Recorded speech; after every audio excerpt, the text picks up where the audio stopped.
So, who are you when AI can do what you do? It's an interesting question. Just a few weeks ago, I was preparing for recording some content, just like I'm doing now. And I had this thought. Will people still want to hear from me when AI can give you some of this information instantly? And I felt this moment of panic of who am I if I'm not a content creator? And I began to have this uncertainty moment. And if you've been feeling that uncertainty too, maybe uncertainty around money right now or uncertainty to do with AI, this episode is going to completely reframe everything because actually not really about AI at all. And if you've been listening to my last couple of episodes around AI, you'll know that we've been talking about just this. And I know that for some of you, you might be feeling, well, I've built my entire career on being this expert. What if that doesn't matter anymore? Maybe you're a writer. ChatGPT can write faster, better than you, perhaps. Maybe you're concerned about being in business and AI taking over and your clients not needing you anymore. So if AI can do your job, what is your purpose? Maybe you've been contemplating this question for yourself. And what I want to explore today is, well, what if this isn't about AI at all? What if this is about something that we've been avoiding for almost our entire lives? And that is uncertainty. We spend so much of our lives trying to create certainty, more certainty in our relationships, with our finances, with our jobs, with the weather. And we build careers very often that create certainty for us, and we develop expertise around that, and we create our identities. I'm a coach. I'm an accountant. I'm a mother. I'm a sister. I'm a husband. I'm a wife. And those identities are real. And then something like AI comes along and sort of reminds us that, well, none of this was actually ever certain to begin with. Our identity is always shifting. We maybe just haven't noticed. And I know that you are likely probably listening to this and hating the thought of AI coming in and taking over the world, and the thought of AI taking over your job. And so much of this comes back to this feeling of uncertainty. We're living in a world that we've never experienced before. And actually, as human beings, we were designed in a world where actually uncertainty was danger. Is there going to be food tomorrow? It's survival. And uncertainty equals danger. Is the tribe going to reject me? Am I going to be killed by these lions that are chasing me? It's uncertainty equals something that is literally life-threatening. And that might be how you feel right now about AI and some of the uncertainty. And so a lot of our patterns that we have learned is that we have to remove uncertainty as quickly as possible. We have to remove ourselves out of uncertainty and put a plan in place or have a conversation with somebody so that we can move us from a place of uncertainty to certainty. Make the budget, start the investment plan, make it predictable, make it known. And even if what you know is hard, even if what you know limits you, at least you know. At least you have some degree of certainty. And this is exactly what we do with money. I see this with people all the time, is that they create these identities around money to make it feel certain. I'm bad with money means, well, I've kind of given myself permission. So I've created this certainty around the identity of the fact that, well, I'm bad with money. So people can't complain. People can't judge me because they all know I'm bad with money. It's interesting, isn't it? And there's these patterns that we talked about in last week's video and podcast around, well, I have to work harder than everybody else. And AI is deeply interconnected to working harder and our identity around how we are valued in our time exchange for money and time. And so the identity that we form feels really safe because it becomes predictable. And so that's what we want to keep ourselves in. And we'd rather stay in a familiar struggle than actually step into an uncertain possibility. Have you ever noticed that?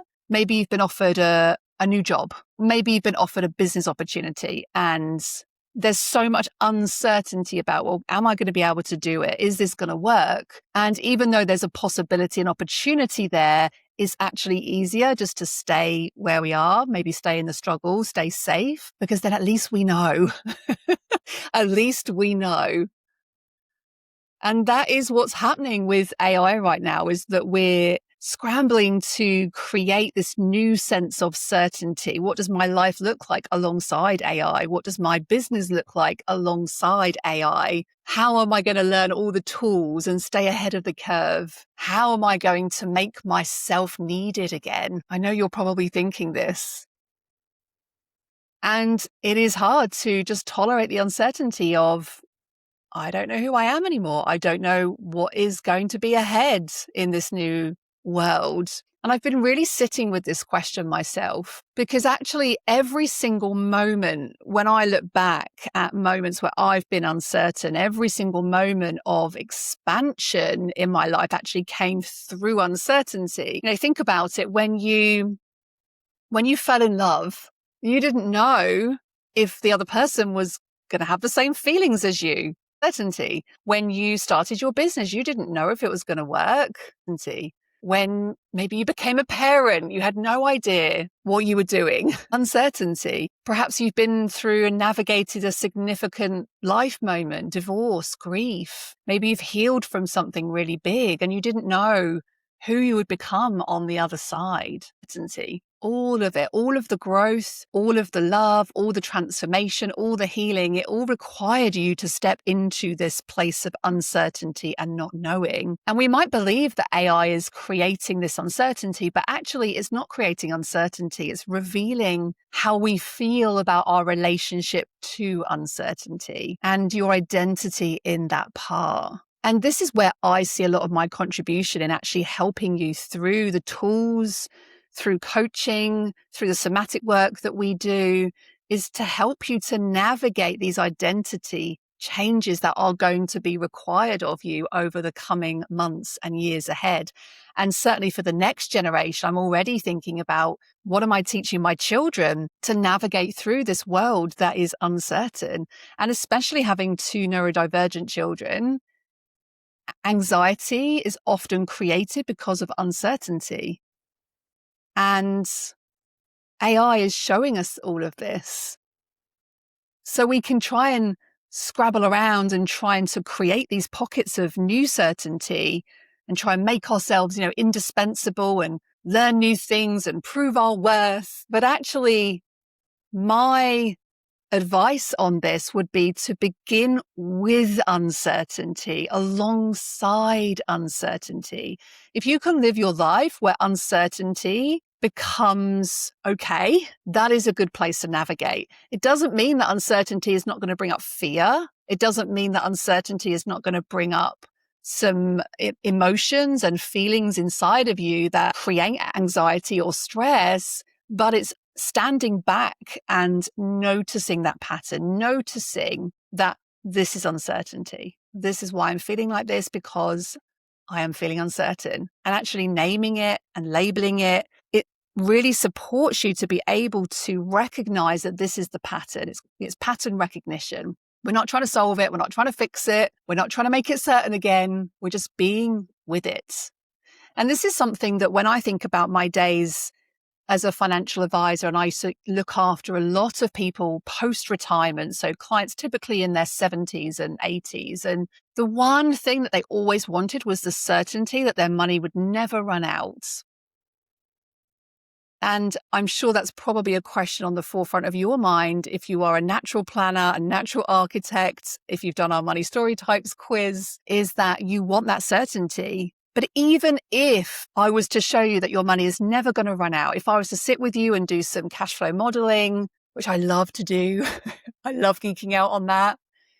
Even when I can show you that your money will never run out, there may still be some uncertainty there. And so if you can sit alongside that uncertainty and just recognize that this is what it is, this is what I'm experiencing, this is what I'm feeling, it really helps you to recognize those patterns. And actually, when you recognize those patterns, you start to see something beautiful emerge.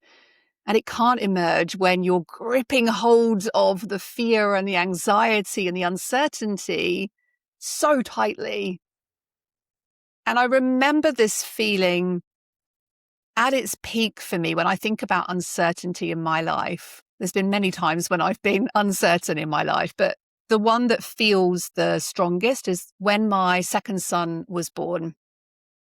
And so we're going back to like 2013. And when he was just a few weeks old, I woke up one morning and something just didn't feel right. He'd had a particularly disturbed night's sleep and wasn't feeding properly. And he was making these really weird grunting noises. And I just didn't know. I didn't know if I was being an overprotective mum, that identity piece, or if there was something genuinely wrong. And then later that morning, my friend came over and Thomas was asleep in his Moses basket in the bay window. And when I picked him up, his hands and his feet were freezing cold. And when I picked him up, he screamed like he just didn't want to be held at all. And I remember having this vivid moment of, do I take him to the doctor? Am I overreacting? Is this just normal baby stuff? I didn't know. I rang my friend. She's a nurse, and she asked if I'd taken his temperature. And I hadn't, because his hands were cold. And so I'd been wrapping him up in blankets, trying to warm him up. And his temperature was 38.9 degrees.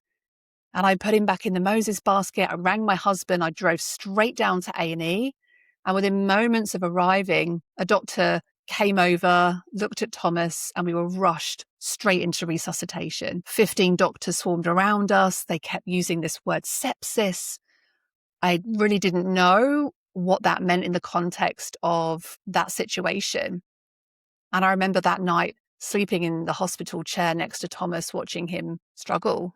And I didn't know if he was going to make it through the night. 3 days later, he was diagnosed with bacterial meningitis, which is the worst form of meningitis. And the uncertainty of that whole experience, not knowing if he was going to survive, not knowing if I'd had acted fast enough, not knowing if I should have known the symptoms of sepsis sooner.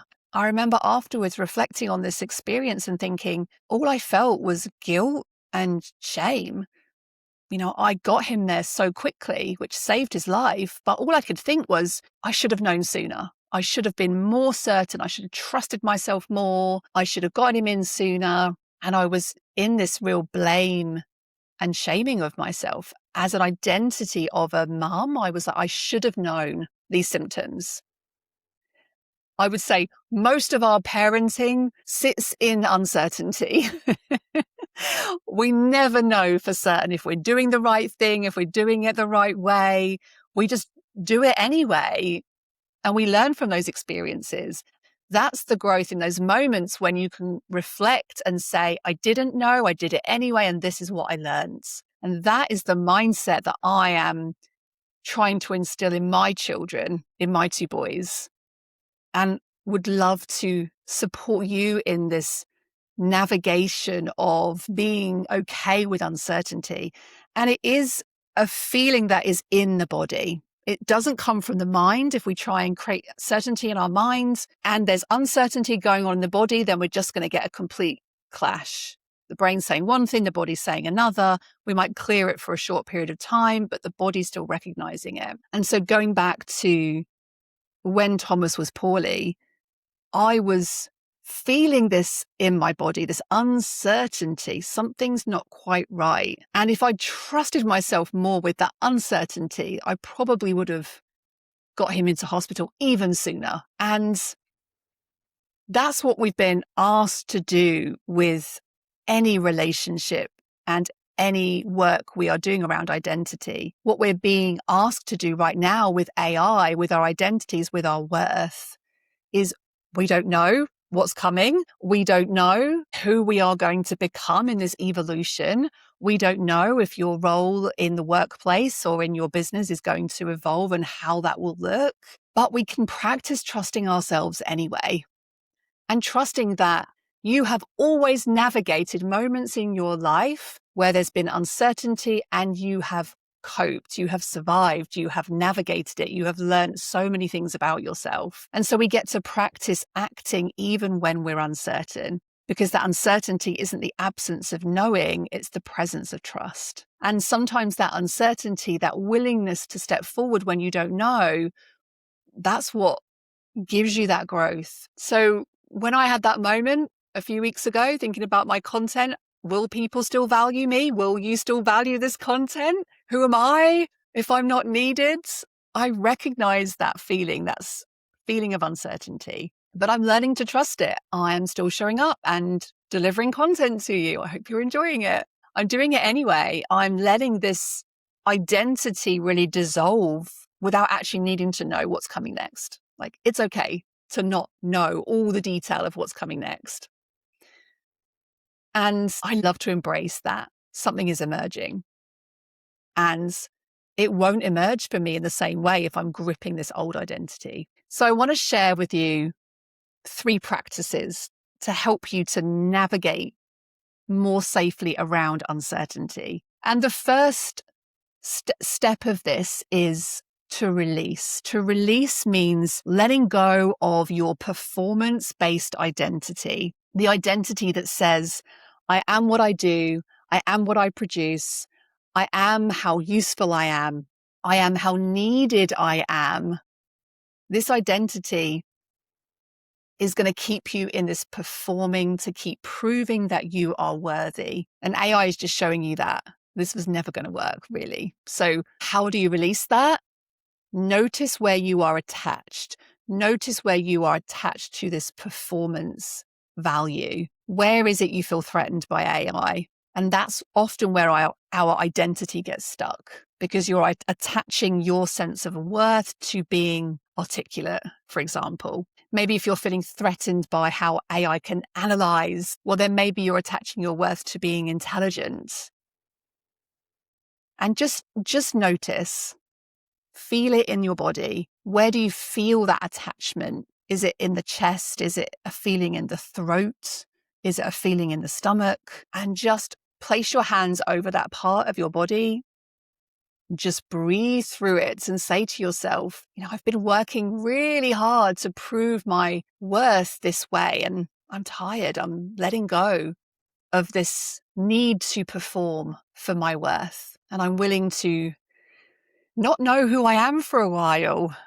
I'm willing to shift out of this identity, to trust that something new is going to emerge. And you don't even have to believe it at a mind level. If you can ignite that feeling in the body communicates to the brain. And when we can create certainty in our body, in our nervous system, it will communicate that to the brain. And our brain will then look for evidence to try and support that. So that's the first piece, is to really consider releasing, letting go of that performance-based identity. And now we get to move into reconnect. Reconnecting is coming back to your inherent worth that isn't based on anything that you do. And this is hard because we have been conditioned to believe that worth is earned. Our worth is earned. But just for a moment, think about a newborn baby. Does a baby have a worth? Yes, as a human being. Did they earn it? No. They're not productive. They just are. And we accept that that's a beautiful thing. Like, that is enough. And you also were born with worth. You didn't earn it. You didn't have to be productive for it. And that means you can't lose it. Nothing, not even AI, can take that away from you. And I think we've been so busy performing for conditional worth based on our performance and based on what we do that we've actually forgotten what does worth actually mean. And really considering through this reconnection, coming back into the body, feeling yourself grounded, feeling your feet on the ground, feeling your breath, feeling life, that life force, feeling your heart breathe, feeling your heart beat. You're here, you're alive. That is your worth right here in this present moment. And so actually practice practicing being present and just being instead of doing is such a wonderful thing to do. So just sit, just breathe, just acknowledge yourself in this presence and just be. Notice if the brain starts telling you should be doing something, you should be cleaning the kitchen, you should be doing some more work. Notice if that happens. That's the brain doing its job. It's trying to protect, but just let it be. Just notice and get curious about who you are without your roles. Who are you if you are not in performance? Not your job, not your skills, not your achievements. What do you value? What brings you alive? And it's okay to be uncertain about those too. You don't have to have all the answers to those questions. And then the final piece is to reclaim. So reclaiming is about stepping into what AI will actually never really be able to do, is your irreplaceable humanity. AI can do tasks, it can process information, but it cannot be you. It cannot be with you in that sense. It cannot witness you in the same way. Yes, it can see patterns and it can look at your language and it can communicate with you, but it's not going to be in relationship with you from a humanity perspective. Think about the people who matter the most in your life. AI is not going to be that replacement.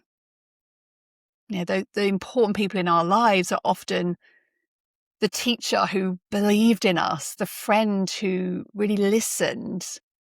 That's humanity. That's presence.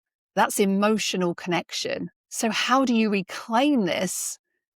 Well, you notice what you bring beyond information. When you're with somebody, what is the energy that you bring? How do you make people feel when they're around you?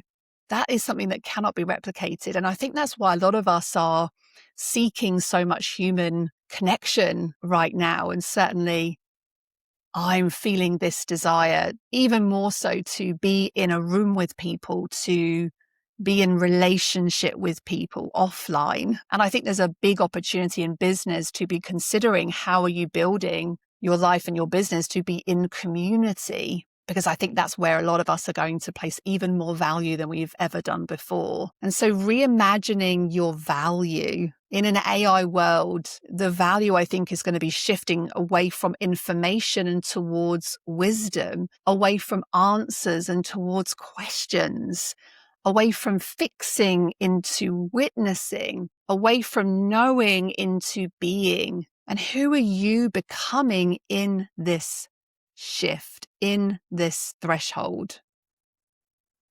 This space between what was and what will become. You're not the old identity anymore, and you're not the new identity yet. You're in this weird space in between, this uncertain space.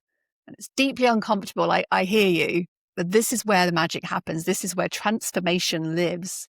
And you can't rush it. You can't bypass it. You have to be just in it. Fully in it. And I was talking to a friend very recently who's been navigating a lot of grief. And very often with grief, we try and rush through it. We try and push through it. We try and get past it. And there's a real joy and beauty in just being in the grief, holding space for you to feel all of that and not rushing it. And what I've learned through various situations in my own life is that people who build real worth in their lives are those people who just feel okay to be in this space of uncertainty, making decisions without knowing if they're going to work, investing without guarantees, changing careers, going into that new business venture without certainty. It's okay. And very often the people who stay stuck are those who are waiting for certainty. They're in this waiting energy. Waiting energy is one of the hardest energies to be in. You're waiting for that certainty. When I know enough, then I'll go and do the thing. When I'm sure about this, then I'll go and do the thing. When it's guaranteed, then I'll go and do the thing. And so your relationship with uncertainty is one area that is going to just create so much significance in your life going forward. It really, really will. And getting comfortable with uncertainty will expand your capacity for money, for growth, for life, for relationship. And I think that uncertainty is something that it's not actually something to even solve. It's just something to practice. If getting comfortable with, I don't know, is the most radical thing that you can do right now, that's okay. And I think there's a freedom in that too, an emotional freedom. Because really, AI is not stealing your identity. It's not going to take your job. It may take some aspects of some people's jobs, but it's how we navigate alongside. And I think the value will be in your job in relationship with AI. And this is where I think learning about AI is one of the most important things to do right now. If I was making a list of your top things to learn this year, it would be AI. Because if we can be in relationship with AI, then we get to navigate that future with a lot more certainty. And I'll pop a link in the show notes again to anyone who's interested and curious as to how do you learn more about AI. There are lots of free courses that you can do online around AI. You can just dive straight into it and have that uncertainty and also go down that pathway too and just sit in the joy and pleasure of I'm just going to try and test this out and see what happens. I personally had a really wonderful experience of creating my AI dream team in my business. I created a CEO, I created a PA, I created a content writer that helps me to put my ideas together into a good format for these kind of platforms. I created a functional medicine doctor. I created an ADHD coach. I've created so many different roles, not just in my business, but in my life, that have honestly just changed everything for me. It's given me so much of my time back so that rather than me spending time on things that actually don't bring me that much joy, I get to be more creative than ever before.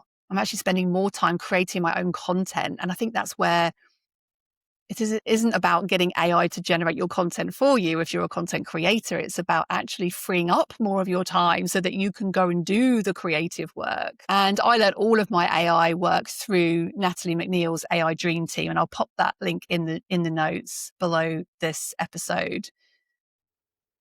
And for me, learning it in a structured way, step by step, gave me such emotional freedom of creating more certainty around, well, how do I actually navigate and use these tools? And so just remember those 3 R's: release, reconnect, and reclaim. Start to think about letting go of your performance-based identity.